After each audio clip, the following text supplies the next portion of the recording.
Hello and welcome to this evening's webinar. In terms of this evening's webinar, this here is all for yourselves, for those of you taking part in the London Landmarks Half Marathon.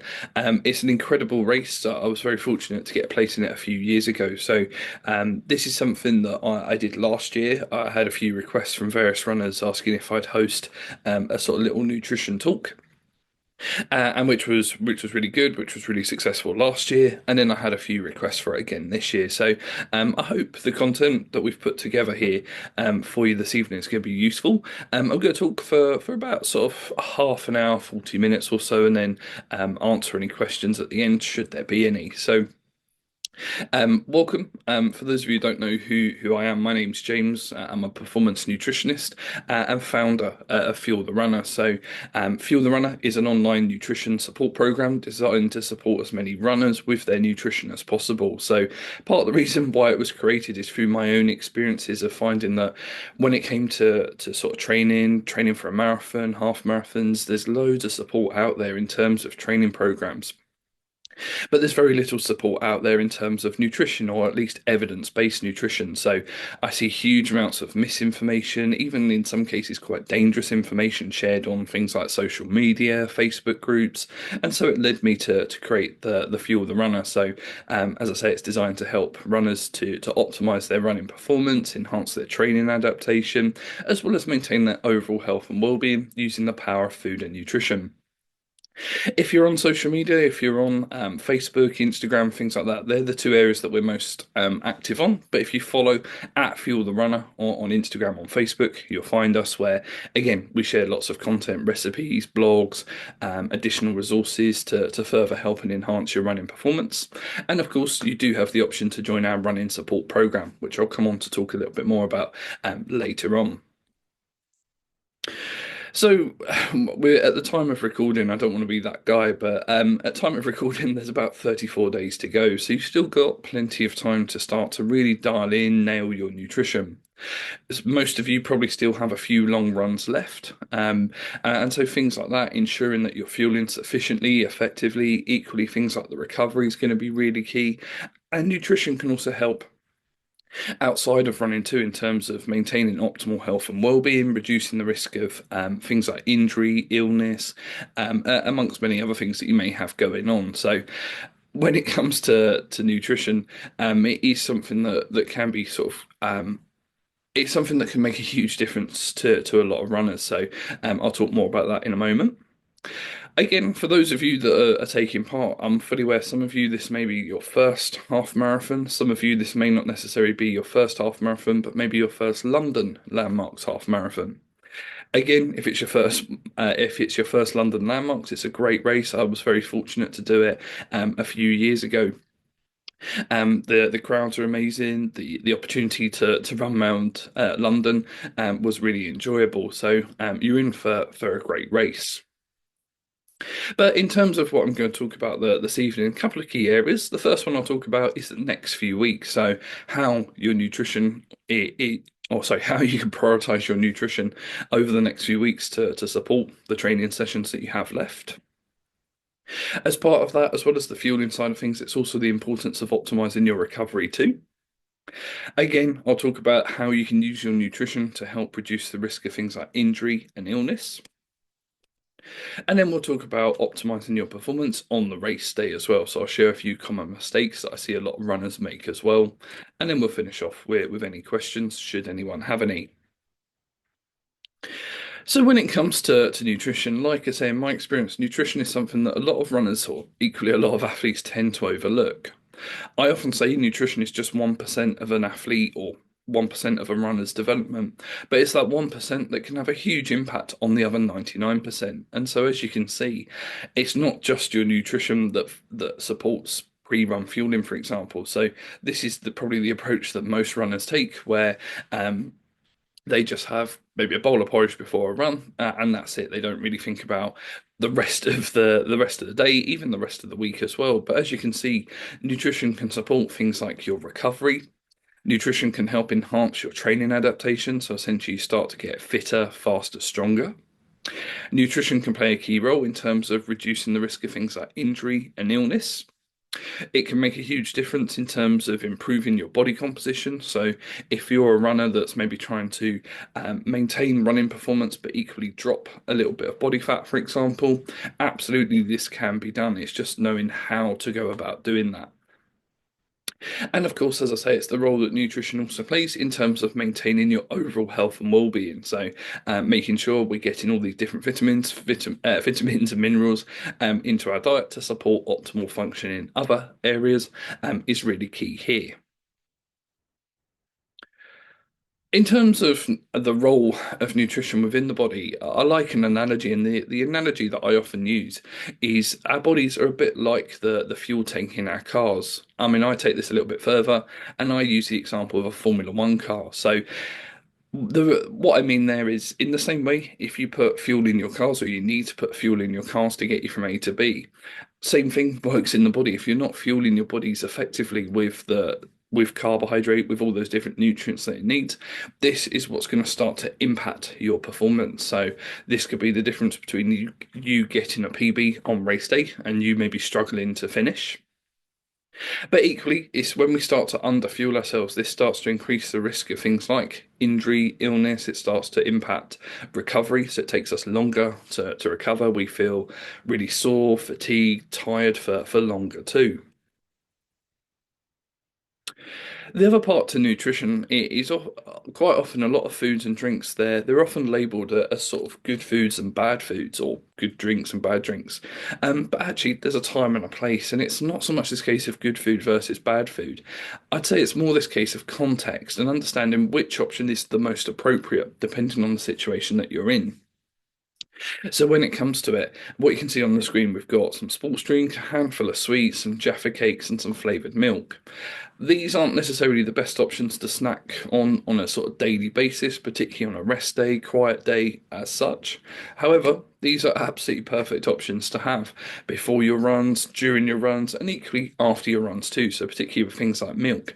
Milk is one of the most nutritionally complete resources and that can really support or enhance your recovery. And I'll talk more about milk later on.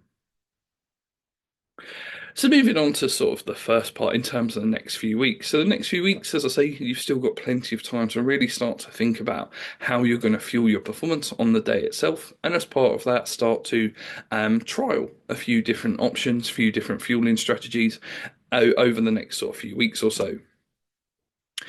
In terms of fueling, this is probably the area, one of the areas I see a lot of runners tend to not quite optimize, and so this is where I see a lot of runners that really are essentially under fueling. So if you're under fueling, it's going to significantly impact how much performance that you actually get out of your body itself. So just being aware of the importance of how to fuel effectively is really key.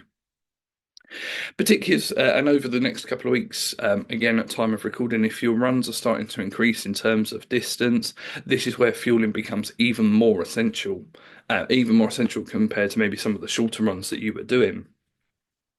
But just a few bits to think about when it comes to fueling your runs, fueling your trainings. Fueling really starts around 2 to 3 hours before the run itself. So, what I mean there is if you're going out for a run at, let's say, 10 o'clock in the morning, I'd start to think about having that pre-run meal around 7, half 7, something like that. Again, in terms of choice, this is where we want to try and choose those carbohydrate-based meals, those snacks. But as part of that, trying to choose those options where they're sort of low in fat, low in fiber. It just helps to reduce the risk of things like runner's gut, just because consuming large amounts of these high fat, high fiber meals just before exercise takes longer in the body to break down and digest. And so if you start running on a full stomach, you haven't really sort of processed this meal as of such. This could start to increase that risk where you start running, you start to feel really sick, you start to feel like you might need to go to the toilet too. In terms of for those of you that prefer to maybe run fasted, the faster it's quite an interesting area in terms of fasted training. Yes, there are some physiological benefits that do occur. So in terms of things like muscle development, muscle structure, equally sort of oxygen uptake within the body itself. However, when you look at the research overall, carbohydrate is always king. So When you look at performance measurements, the runners that use carbohydrate to fuel their runs, they're always going to perform much better compared to those that use, or compared to those that don't fuel, shall I say. Equally, it's also the role that carbohydrate plays in terms of training itself. So if you're under fueling your runs, this is going to significantly impact how much you get out of your training session. So you might find that you can't run or can't train at your optimal, and so it may impact your ability to get more out of your sessions. And more recently, a few months ago, sorry, there was a recent research paper that talked about the prevalence of sort of fasted training, underfueling, and the impact on sort of bone injuries, so stress fractures, for example. And what they found is there was a much greater risk for in those athletes that were underfueling, in terms of that bone injury risk, compared to those that were. So it's just really important to bear this in mind. Therefore, if you are going to do some fasted training, it's not say you shouldn't do it or cut it out completely, but it's recommended to do this once, no more than twice a week. And for sessions that are those really light sessions, no more than about an hour in duration too. I should say as well at this point, for those of you that prefer to train first thing in the morning, so if you're someone that's going out at, let's say, 5, 6 o'clock in the morning, to try and fuel effectively, that would require, based on that 2 to 3 hour window, that would require you getting up at 2, 3 o'clock in the morning. Is that suitable? Absolutely not. So for here, what we'd say, or for this occasion, what we'd say is, when you wake up in the morning, have a quick carbohydrate-based snack. That could be gels, that could be slice of white toast with some jam on. I've got a few other examples I'll show in a moment. And then the night before, as part of your dinner, choose something higher in the carbohydrates. So you've got a bit of fuel that's going to store in the body overnight. When you wake up, as I say, a little bit, sort of bit of a top up, if you like, and then you're good to go for your session. Just to put some of this into perspective in terms of some potential meals. A couple of examples. This is by no means a definitive list, but the first one could be something like a bowl of porridge with some fruit. It's up to you what you add here. So you can see on this one, I've got some blueberries, I've got some raspberries and strawberries. If you're someone that doesn't like porridge, that's fine. You could use things like Weetabix. Again, same thing here. Some Weetabix with a handful of fruit. You could use other toppings such as honey to provide a little bit of additional carbohydrate, additional fuel too. In terms of pasta dishes, again, pasta dishes really quick, easy to do as well. Just a note on sort of pasta dishes, as I said before, try and choose those in a sort of tomato or vegetable based sauce, particularly pre-exercise, just because those in a sort of cheesy, creamy sauce, it's really rich, really high in that sort of fat, which again may take longer for the body to digest, and so this could increase your risk of the runner's gut, which obviously no one wants.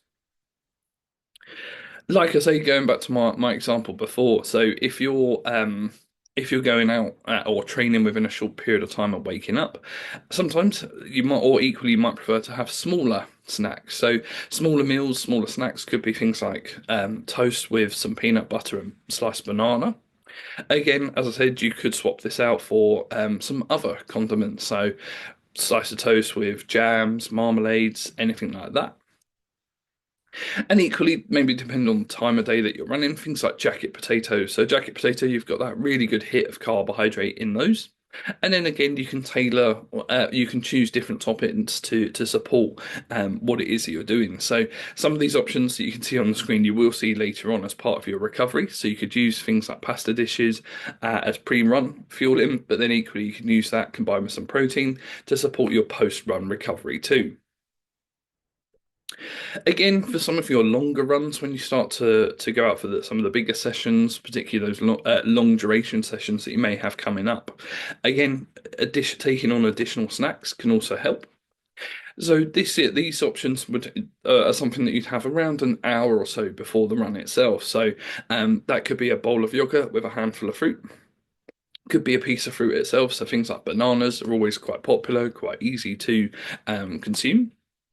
Things like cereal bars, again, you don't have to use the brands that you see during my presentation, but again, cereal bars, they're really quick, easy, really easy to store in your car, your kit bag, things like that. So you've always got them as a backup source too. Again, maybe pre-run, you prefer to use drinks. So you can use sports drinks, you can make your own, you could use things like smoothies. So again, smoothies, they're a really effective nutrition option.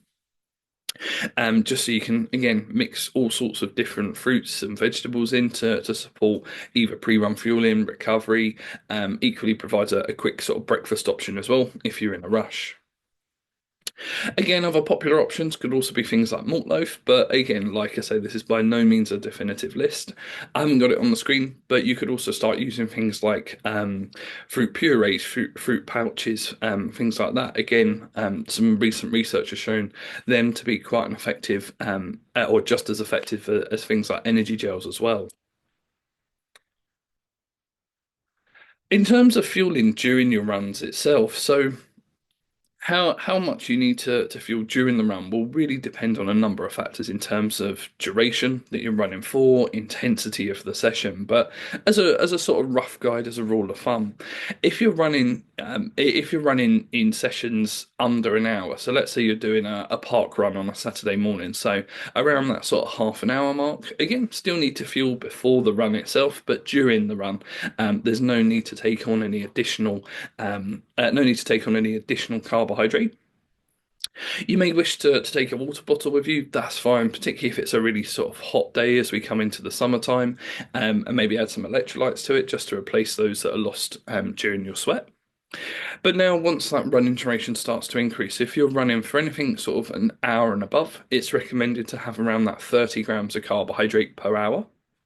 And if you're running for sort of 2 hours or more, closer to that 60 grams of carbohydrate per hour. Of course, I should say you could go higher than this. You could go higher than this. However, as your carbohydrate intake per hour starts to increase, just be aware consuming large amounts of carbohydrate it does put the gut under a lot more stress, a lot more pressure, and so again, things like this without proper training, building up in this gradual manner, could start to increase your risk of runner's gut, like I say. So just to show you what this may look like, again, this is by no means a definitive list, but 30 grams of carbohydrate is roughly the equivalent to one Lucozade Sport. So 500 milliliter bottle has around 30 grams of carbs. In terms of energy gels, depending on the brand of energy gels, most energy gels have around the sort of 20 to 25 grams of carbohydrate per gel. So if you're trying to hit 30 grams, you need somewhere around the sort of one and a half gels per hour. Like I say, one thing to note with the gels is just to have a look at how much is in your brand. So, like I say, what you can see on the screen, this SIS isotonic gel, that's got about 22 grams of carbohydrate. However, some gels have closer to around 18 grams, and equally some gels have as much as 40 grams per gel. So all of a sudden, if you're not sort of aware of things like this, I mean, to give you a good insight, I was talking to a runner a couple of weeks ago now, and he was really new to running, just starting to get into it, and he got to the point where he was starting to have to fuel his runs, or sorry, fuel during his runs, and he started to do some research, and this is part of the reason why we've developed Fuel the Runner. He started to do some research, read online that he should be having 3 energy gels per hour. Okay, yeah, absolutely. So, if he's trying to hit that sort of 60 grams of carbohydrate, this would be on the right lines. However, what he didn't take into account was how much carbohydrate was in some of these gels. So, because he'd done some research, he'd looked at reviews, it was coming up that the Morton gels were very, very good, really highly recommended. So he invested in them. And the trouble here is, like I say, these Morton gels have closer to around 40 grams of carbohydrate. So he was having his 3 an hour, essentially having about 120 grams of carbs plus his other drinks, other bits that he was having. He didn't last very long before he had to stop, find a bush or find a private area, and well, I don't need to go into any more details. So do be aware, as I say, particularly with the brands that you are having. Other options you can see on the screen could be things like fruit, as I've mentioned before, fresh fruit, dried fruit.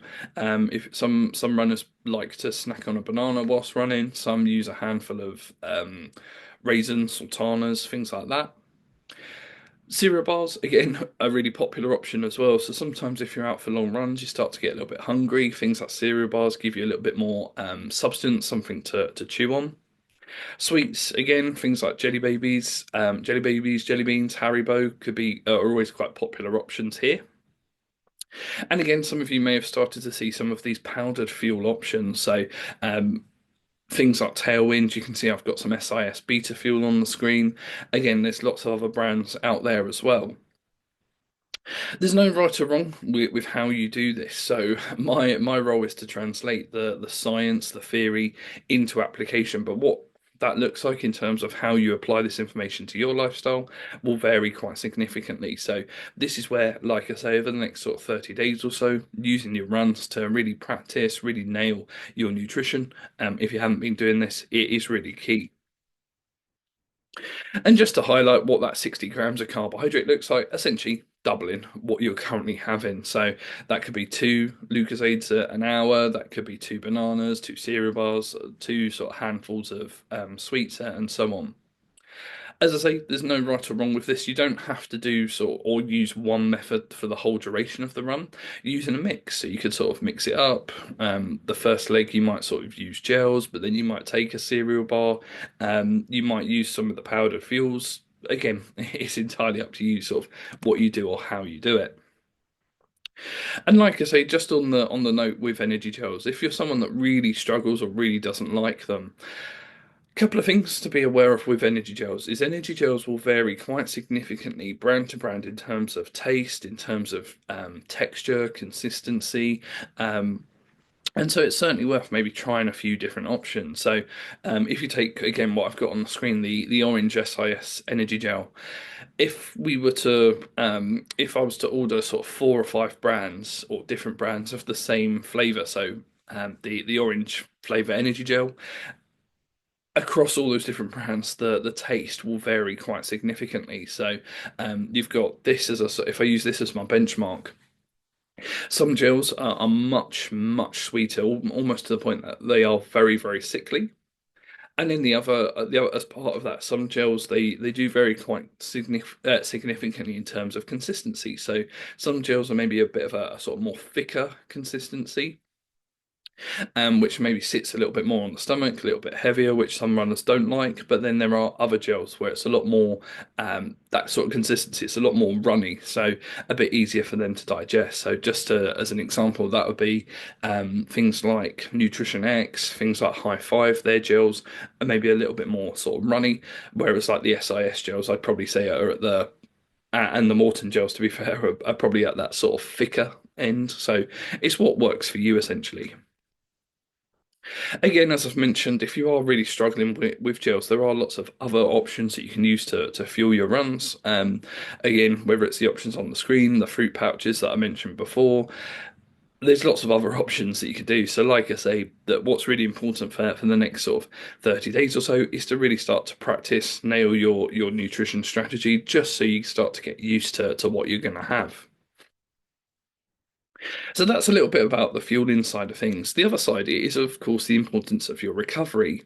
Again, this is where you're going to see the biggest improvement as such. So you're going out doing all these runs, but if you are under recovering or not prioritizing your recovery effectively, you might actually start to find that your performance potentially may start to drop because you're exhausted, you haven't had a chance to recover properly. So you start to find that your sessions may go through a period of time where they actually maybe go a little bit get a little bit worse.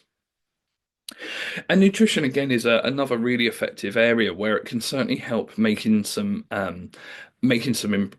nutrition is a really effective area where it can certainly help to enhance your recovery. So improve the time it takes for you to recover, reduce things like the muscle soreness, the fatigue as well.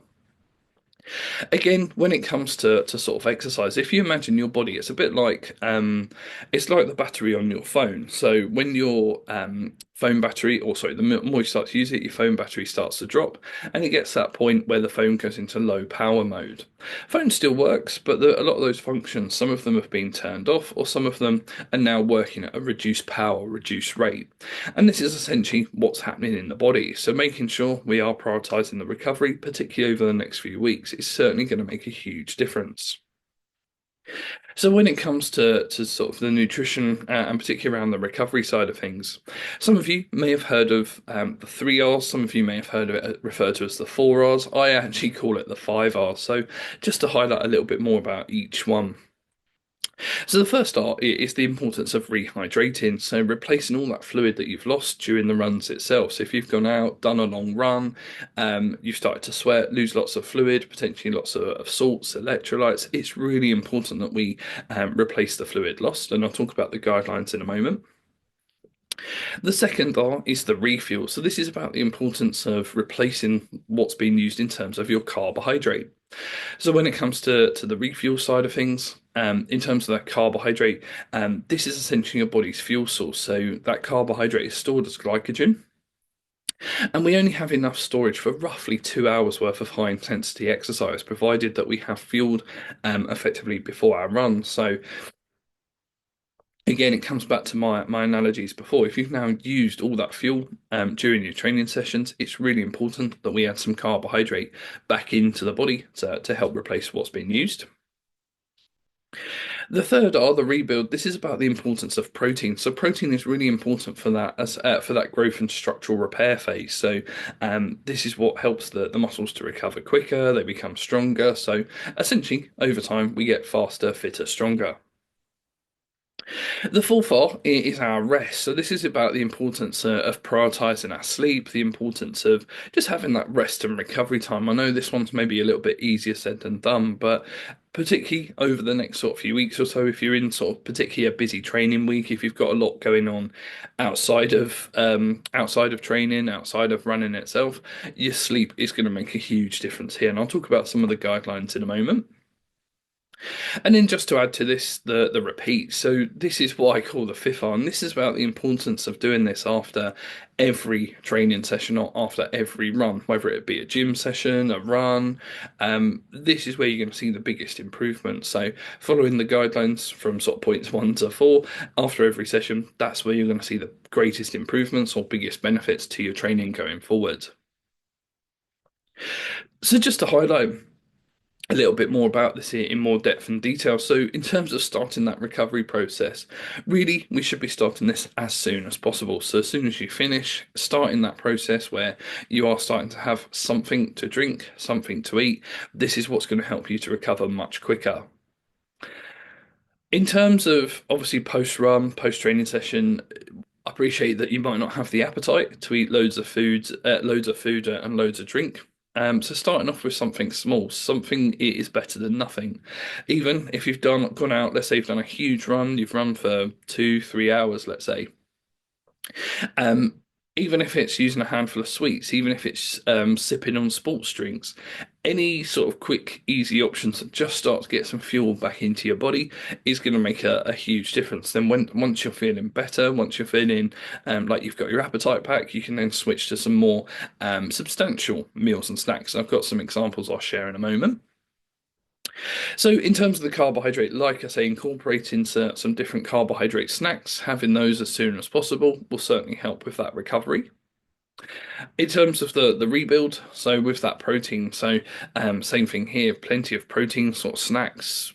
And then more substantial, or making sure there's a substantial source in your sort of post run or post training meal will certainly help with that recovery too.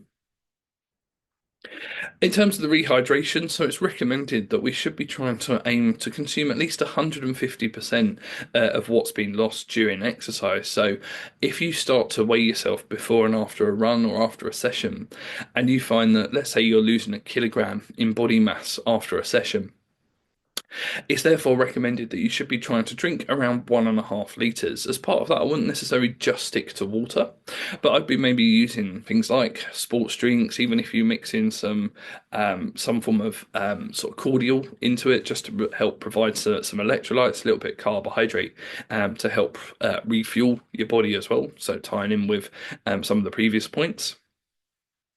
And then in terms of the rest and sleep, it's recommended that we should be trying to aim for at least 7 to 9 hours of sleep per night. Again, however, I appreciate this may not always be possible. So it's almost this case of something is better than nothing. But if you've got the option of getting to bed, even if it's 15, 20 minutes earlier, and that could be maybe turning off the phones, maybe not reading a book that evening, whatever it may be, you're going to find that that sleep time, that rest time, that's going to make a huge difference in terms of how you feel.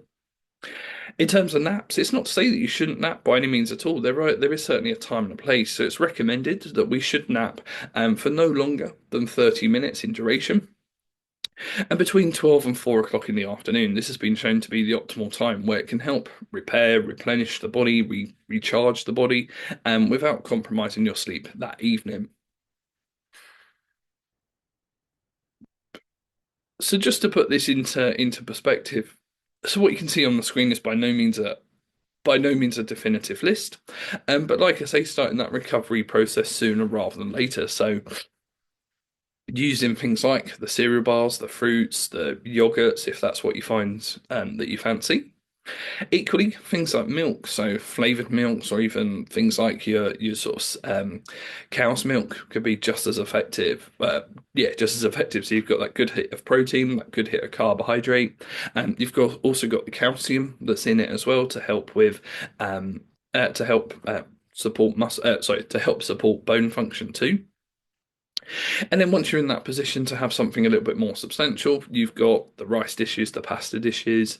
For me, my go-to is stir fries, just because they're really quick, easy. They don't take very long to do. I've always got lots of different random foods, lots of vegetables that need using up. So it's really easy for me to get a piece of chicken out, dice it up, and then sort of bulk it out with the sort of different vegetables, and then I can add a source of carbohydrate, so some rice to go with it to support my refueling option there as well.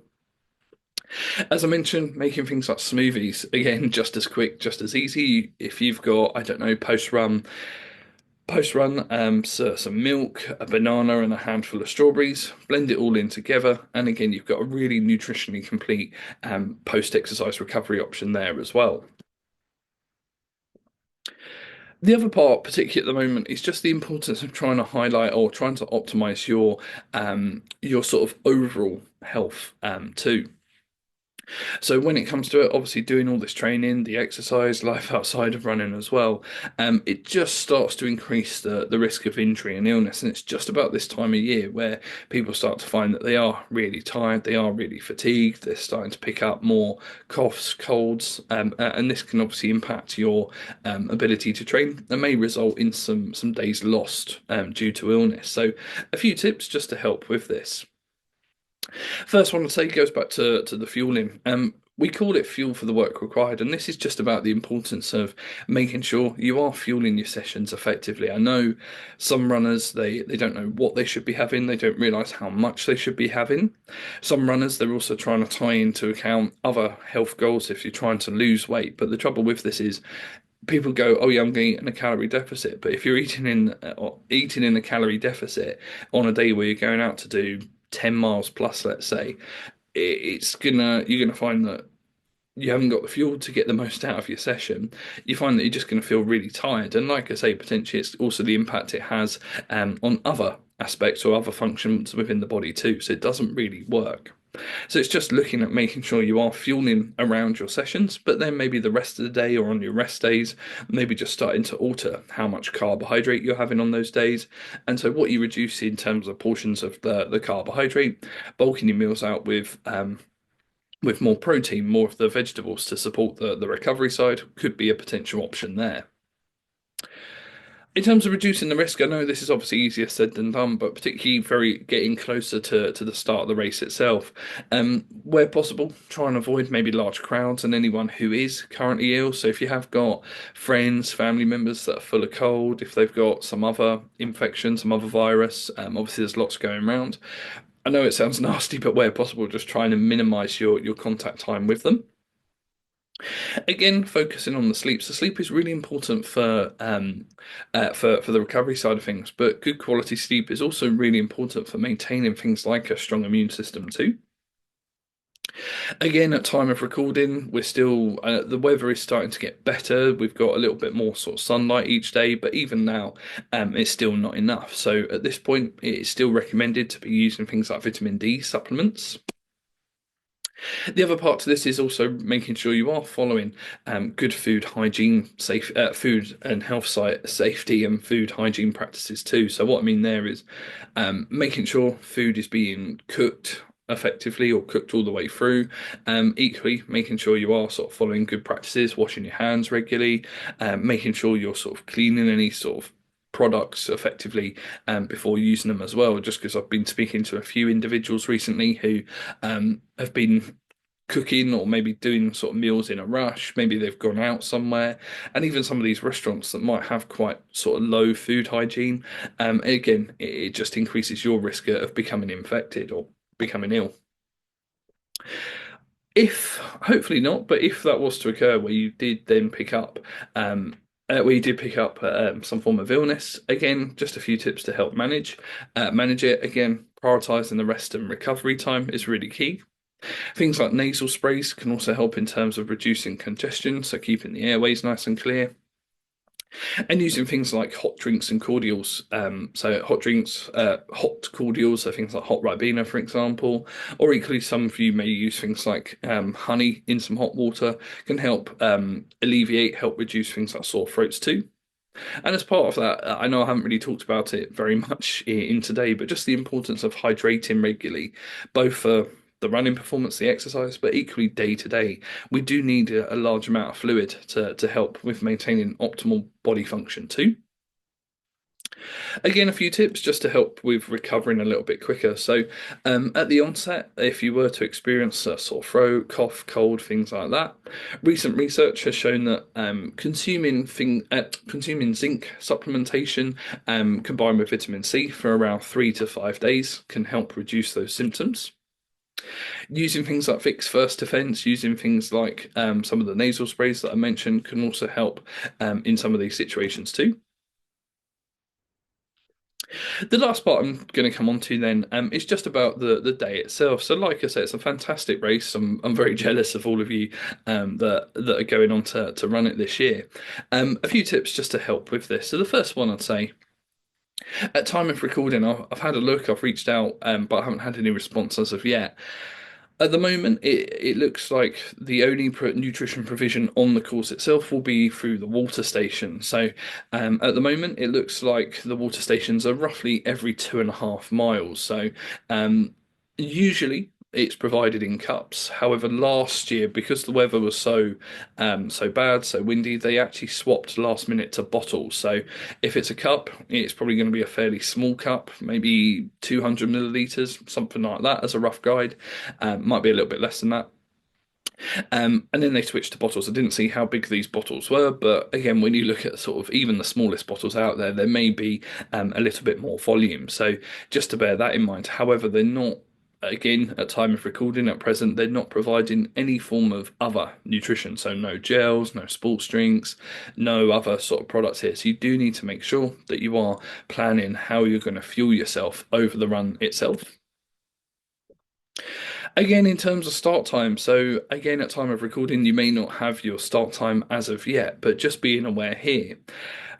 Some of you may be used to running at 6 o'clock in the morning, obviously due to a whole host of reasons. Equally, some of you may run later in the day, and so how you fuel yourself how you fuel yourself in terms of what you have is probably still the same thing. The difference here, though, is trying to factor in all these other factors. So, if you're running at, let's say, 10 o'clock and you're not used to eating at 7 o'clock, again, you've got the next month or so. I'm not saying you have to do this every day or every single time, but if you have got the opportunity to go out for a longer run on, I don't know, let's say a Sunday morning, and just getting yourself used to that sort of routine that you'll be running at. So, again, fueling at 7, running at 10, for example. Um, it just gets you a bit more used to what's going to happen. Equally, factoring in what's available. So, if you're staying in a hotel before the race, what have they got available? If you're having to leave very early in the morning, how are you going to manage this as well? So, when I did this, we sort of came in. We got the train in from Essex, but it meant that I was up at about 5 o'clock in the morning. Had Probably had a large bowl of porridge, but then because that I was fueling myself so much earlier than what I was running, as we were set on the train, I had lots of little sort of snacks that I was then fueling just to keep my energy stores topped up. So again, there isn't necessarily a right or wrong with this, but it's little things like this that can just make a big difference here. So because it's something that for a lot of runners, they're not used to running at that time. All of a sudden, that nutrition strategy goes out the window. Equally, they start using products they haven't used before, or equally, maybe they're not having enough. So by the time they start the race, they haven't got enough fuel on board, and that could impact their ability to have a good race and equally enjoy it. So, like I say, over the next sort of 30 days or so, if there's nothing else that you take from this presentation, the biggest thing I'd say to you is start to think about what your race day plan looks like. And sort of part two to that is then practice it. So you've still got time to practice, trial your different strategies, try different brands of gels, try some of those other products that I mentioned on the previous slides. As I mentioned, if possible, even if it's just a few times, just practice running at the time that you're going to be um, sort of running for during the race. This too can make a big difference as well. Just to show you what a potential fueling strategy may look like. So, depending on sort of what you're aiming for in terms of targets, providing you're going into the race, you've fueled effectively, you've had your pre-run meals, things like that. Once you start the race, you get going, and then what's recommended is to run for about half an hour, 40 minutes or so, and then take your first gel or first form of energy. Depending on what you're trying to do, whether you're trying to hit 30 grams, if you're trying to hit the 60 grams, from that, then it's basically taking a gel every sort of 20 minutes, half an hour or so. So if you're running, let's say, so you've done your half an hour first gel.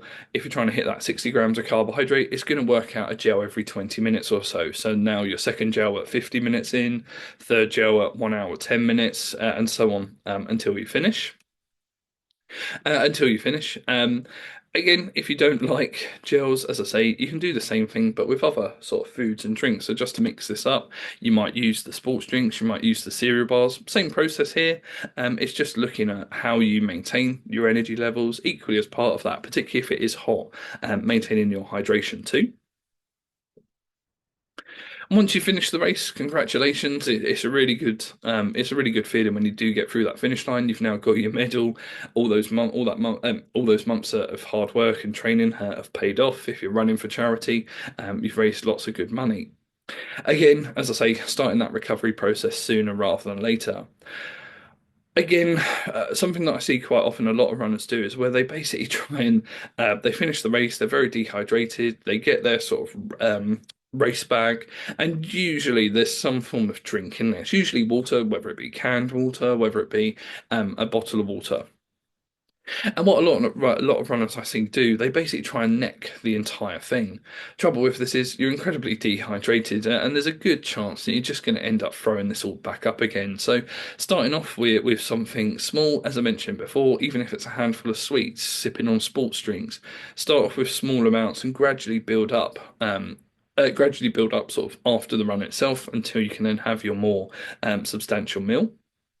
Just to highlight, I'm a man of my word. So when I did the London landmarks a few years ago, when we finished, we were sort of starting to walk back, starting to head back to the station, and we walked past. You can just see it behind me in the picture. We walked past Tesco, and sort of my family were with me, and they said, "Oh, do you want anything?" I said, "Yep, I'll have a pint of milk."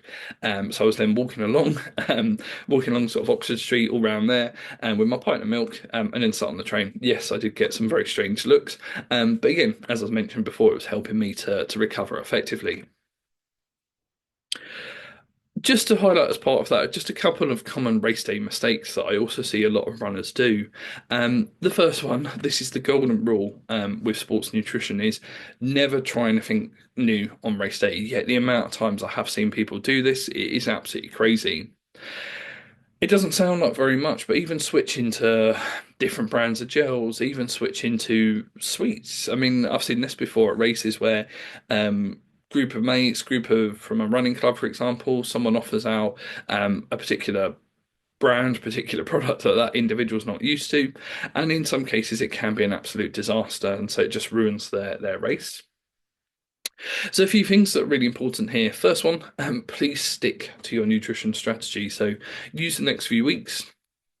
Use the next few weeks to develop your strategy. Write it down, write it on your arm, whatever helps you to, or whatever helps you to stick to it. And then if you get offers from anything, please don't do it. As part of that, as you're running around, the spectators, the crowds, they can be a great source of support in terms of keeping you focused, keeping you motivated. They're cheering you on. But at the same time, they can be a big hindrance, particularly if they then start to offer you foods and drinks. So even if they're offering you like sweets, if they're offering you Haribo, for example, if you're not used to it, if you're not trained with it, if you're someone with maybe quite a sensitive stomach, maybe you're quite nervous as it is, I'd maybe just avoid it. Just to demonstrate this point, a few years ago, I ran the London Marathon for the RFU Injured Players Foundation, and about 16, 17 miles in, the course goes round and it goes past a Domino's Pizza. So as we're running along, I was running with three other random people, and there was a group of guys thought it'd be funny to offer Domino's Pizza. And so these runners, all three of the other runners, they took a slice of this pizza. So they're eating pizza whilst running. Trouble is, we got about half a mile further down the course, and with that, the three of them, well, two of them, are being sick at the side of the course, and the other one had to divert off, to try and find a toilet. So they were now suffering with runner's gut, and you just think all that training that they'd done over the months, the weeks in the build up to the race, had probably ruined what may have been maybe a good time for them. Again, as I say, just being aware of what's available to you at the races itself. So, like I say, in the case of the London landmarks, maybe not a huge amount on offer, or it's just the water. But then, if you are doing other races, equally, all these points would apply to any other race that you do. Um, you might find you might find that different races will offer different products. So, um, again, for the London Marathon, for example, they offer Lucozade gels at certain key stages or certain key points. These are incredibly sweet, almost to the point that they are very, very sickly. So if you're going to use them during the race, I'd certainly be saying to you, right, order a box of them now, practice with, train with, so you can get used to them. Or when it comes to the race itself, just take your own, take what you're used to, take plenty of them. Just take plenty of them with you, just so you're covered there. The second mistake I see is people, or a lot of runners that essentially take on too little during the race itself, and so it comes back to my low battery mode on your phones. This is where again it's really important to stick with that fueling strategy that you've practiced with. As part of that, set a timer on your phone. Set a timer on your phone, your watch to remind you to have something to eat and drink. And as part of that, I'd fuel by time as opposed to distance. So I see a lot of people on like Facebook groups, for example, and they say, "Oh yeah, I have a gel every 5K, 6K, whatever that may be." The only thing with this is as you get further into the race, you start to get tired. If you're someone that can run 20-minute 5Ks, let's say, that's a little bit different. But then for some people, as they get tired, that duration or that time to complete that 5K starts to increase. And so all of a sudden, what happens here is rather than having a gel, let's say every 20 minutes, 25 minutes, you might find that they're only having a gel every half an hour, even 40 minutes or so. So now you're massively starting to underfuel yourself. Whereas a better option, like I say, is right, every 20 minutes, half an hour, timer goes off. Right, I'm having something to consume, just to give you that fuel to keep you going to the end of the race. The third common mistake I see is essentially the poor planning, lack of planning. So many runners I speak to, they do go into these races with no plan, no structure in place. So just a few things to help with this. So first of all, for those of you that don't want to carry all your nutrition for the race on you to begin with, use your friends and family or supporters. If you've got your friends and family coming to watch you, just ask them to have extra sports drinks with them, gels, chews, whatever sweets, whatever it may be. When I did the London Marathon, I had my friends and family positioned at certain points around the course, and as I ran past, I could go, "Oh yeah, I want three more gels for this leg," and then when I got to sort of the next catch up point, um, When I got to the next catch up point, I can then turn to them and say, "Oh, actually, I'm going to take on some sweets," and so part of it I then fueled on a bag of Haribo, for example. So using your friends and family can help you there. Equally, rather than trying to fit it all in your pockets, for example, using a belt or vest can help here. So using a running belt, running vest, you've still got plenty of time to purchase them. The big thing I'd say is practice with them now. Just, I mean, there's no right or wrong. Some of you may be happy running in a belt. Some belts I have seen, they do start to rub, they do start to chafe on the skin, which is very uncomfortable. And to be fair, it's the same with the vest. So you've still got time to order something now. Order it. And then, as I say, use it in your runs just to get used to running with like a running vest around your sort of top half. The other thing I'd say as well is just maybe keep an eye out on the weather. So, a few, it's all right running at the moment where it's sort of fairly cool, fairly cold temperatures out. But potentially, start of April, you just never know what the weather's going to do. And if it's really sort of hot, humid environments, this is one going to increase your sweat rate, so you're going to need to drink more, and it's actually going to increase your glycogen usage or essentially increase how much energy that you're using as well. So it's really important to factor in maybe taking extra gels, extra snacks to keep you going.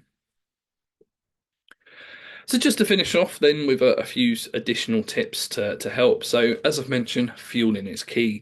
This is the thing that's going to help you get the most out of your training sessions and equally the race itself. Equally, it's your recovery. It's your recovery that is going to help you to optimize the training adaptation, help you feel faster, help you get faster, fitter, stronger, essentially help you to feel better after the runs too. I haven't really talked about supplements in sort of in this talk just because I could literally talk for hours and hours about all aspects of nutrition. Um, do have a look on our Fuel the Runner Instagram and Facebook page, just because we have been posting a lot about sort of supplements that can support runners quite recently. So you can have a look back at sort of what are some of the things that we recommend. And again, one thing I would say, in terms of nutrition advice, nutrition information, please do reach out to an individual who has got suitable qualifications.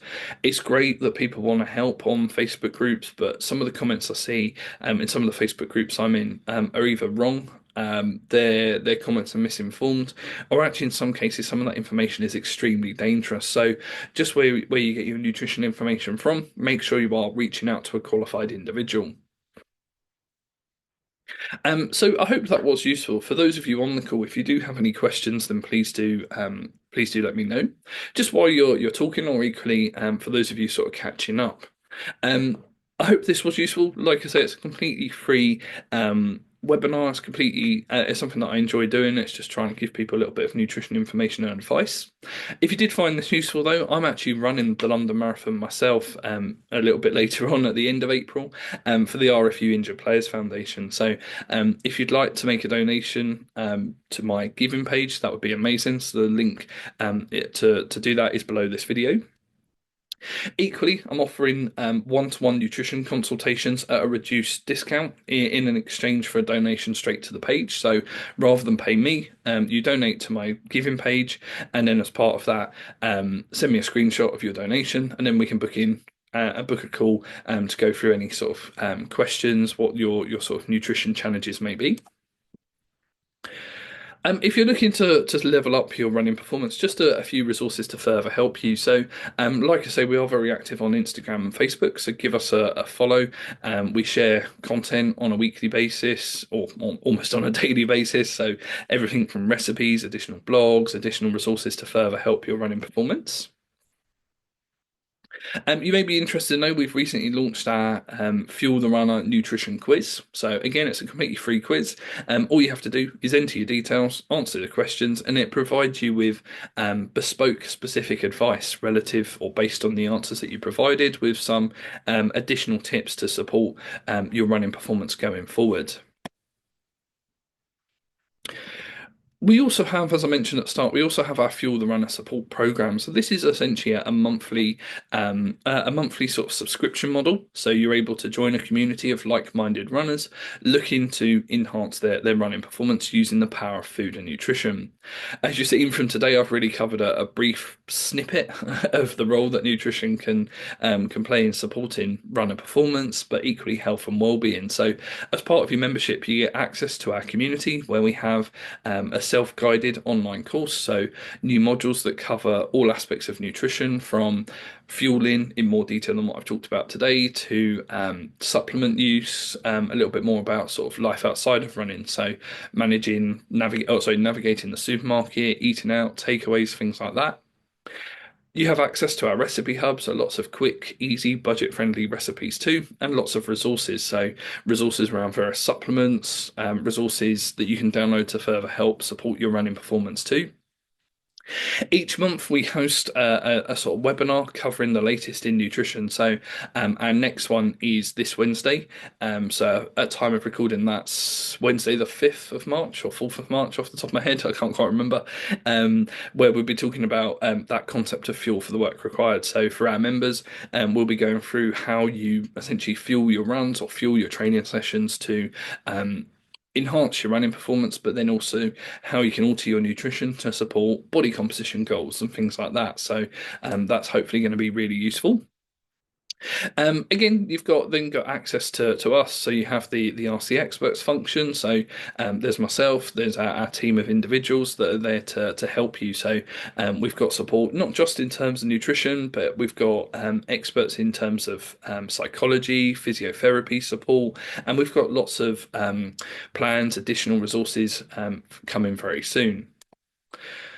The usual cost for this is around is £20 per month. But as a thank you for listening to my webinar, we've actually got a discount code for you. So if you type in Club Runner, this will actually give you 25% off your in your sorry, give you 25% off your monthly membership for the first 3 months. So it makes it essentially £15 a month.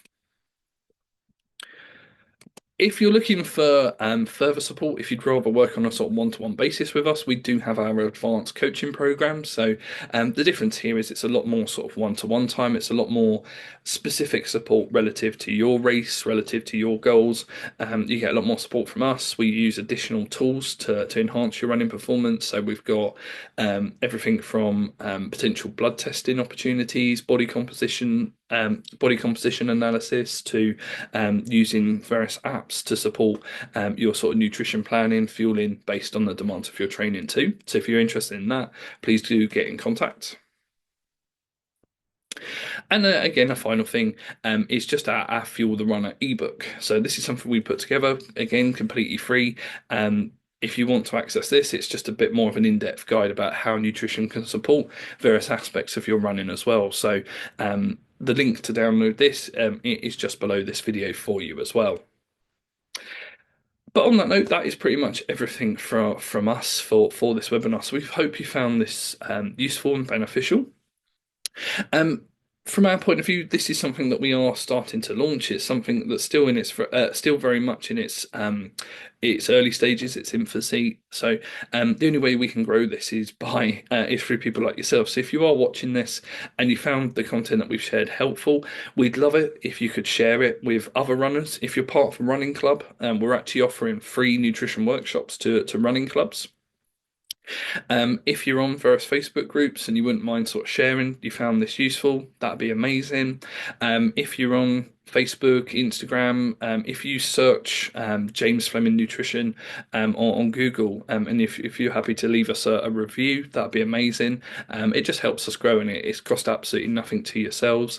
Equally, as I say, give us a follow, because we're hosting all sorts of events, all sorts of upcoming events over the next sort of few weeks and months. And again, we're very much here to support as many runners as we can with their nutrition. But if you've got any questions, please do reach out to me. So you can see my email address at the bottom of the screen there. But if not, I wish you all the success, all the best for your training over the next sort of few weeks or so. I hope you smash your runs on the 6th of April. I hope it goes really well. And in the meantime, if there's anything I can do, then do let me know.